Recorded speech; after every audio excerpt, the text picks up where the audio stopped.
Assalamu alaikum. This is Dr. Hasna with Hasna's Anatomy, and today we're going to be discussing a very important vessel of your body, which is actually the major vessel of your body. It is known as the aorta. And guys, before I get started with the video, I request you all to subscribe to my channel. I make anatomy a piece of cake, and do turn your post notifications on because I am going to be releasing some exciting videos and you do not want to miss them.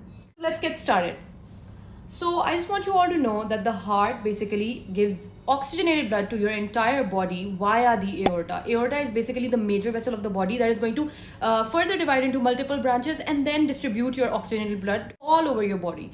And I also want you to remember that aorta is not going to supply the heart. Aorta is coming from the heart. There's a difference between these two scenarios. The arteries supplying the heart are the coronary arteries. Now let's talk about how aorta begins. So we all know that the heart or the pericardium is lying inside the middle mediastinum, a part of the inferior mediastinum. Therefore, the aorta is going to arise in the middle mediastinum.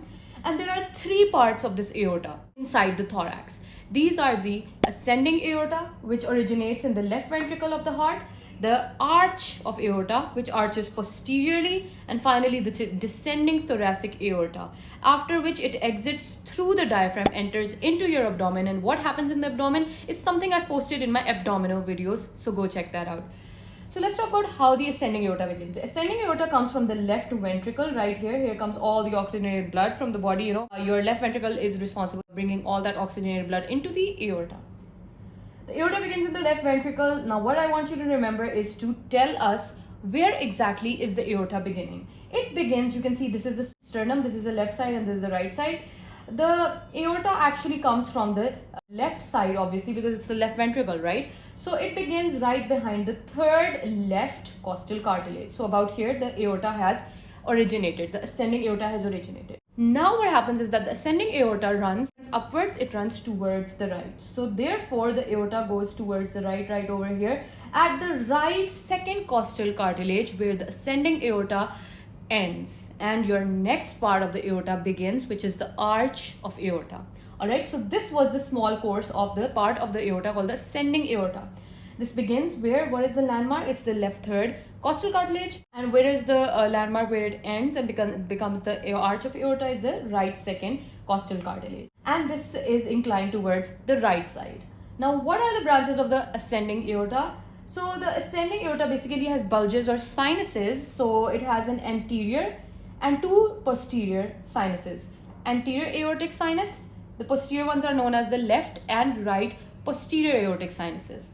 Now, the importance of these sinuses is that from these sinuses originate your coronary arteries, and these are the arteries chiefly supplying the blood. So obviously the aorta is obviously the first branches that I'm going to give are definitely going to be to the object that created me. So therefore it gives the coronary arteries, the ascending aorta.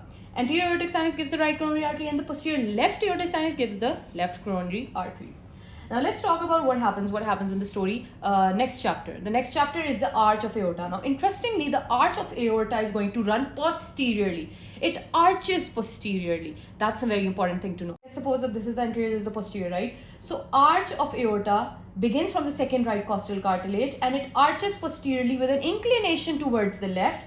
And when it comes posteriorly at the same exact point, which is the second costal cartilage, posteriorly the vertebra kept at that point is known as the T4 vertebra. So basically your arch of aorta begins at the same point and ends at the same point. Just the difference is that it starts at anteriorly and ends posteriorly. That makes complete sense, right? This is exactly where your transverse thoracic plane passes. The arch of aorta is lying in the superior mediastinum, obviously, because the ascending aorta is lying in the middle mediastinum. And finally, your thoracic aorta, descending aorta will definitely lie in the posterior mediastinum. That makes complete sense.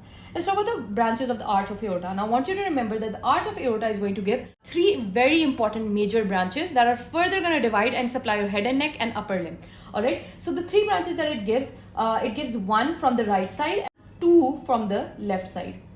The right artery that it is giving is called the brachiocephalic artery. The left side, it gives the left common carotid. This runs into your neck and supplies your head and neck. And then it gives a left subclavian artery, which is going to go ahead and become the axillary artery and supply your upper limb. If you can remember that, of course you can remember that. Now you're going to ask me, Hello, then what about the right common carotid and right or subclavian artery? What about those? Will they not get any supply? Like, are they going to be deprived of this love that you've given to the left side only? Well, the answer is no. This brachiocephalic artery is further going to divide into right common carotid going straight up and the right subclavian artery. Now let's talk about our next part of the aorta. This is the descending thoracic aorta. Very simple. It begins at T4 level posteriorly, runs in the posterior mediastinum downwards and enters your aortic opening of the diaphragm to enter your abdomen to become the abdominal aorta, eventually which ends in iliac arteries. Alright, that's something for the abdomen. So the descending thoracic aorta has important branches. These are obviously it's going to give branches to whoever it's going to encounter on its way. What does it encounter? The most importantly, it is in the mediastinum, so it gives the mediastinal branches. It obviously, the esophagus is also lying in the posterior mediastinum. It will give esophageal branches. Pericardium is lying anteriorly. Obviously, hello descending thoracic aorta, do not forget your roots. You originated from the pericardium, then you should definitely go ahead and give that pericardium a piece of what it deserves, right? So it gives pericardial branches, mediastinal branches, esophageal branches, and phrenic branches for the diaphragm. Moreover, it gives left bronchial artery as well. The bronchus is lying inside the mediastinum. Now what does it do? The descending thoracic aorta further is going to give on each of its side, it's going to give 9 posterior intercostal arteries which will run in those spaces, plus the right and left subcostal arteries. So that was all you needed to know about the aorta. In the next video, I will discuss the clinicals of the aorta, which are going to be a little tricky, not going to lie. But guess what? You've chosen the right channel and you won't be confused. So in the next video, I'll be talking about them. Until then, thank you so much for watching.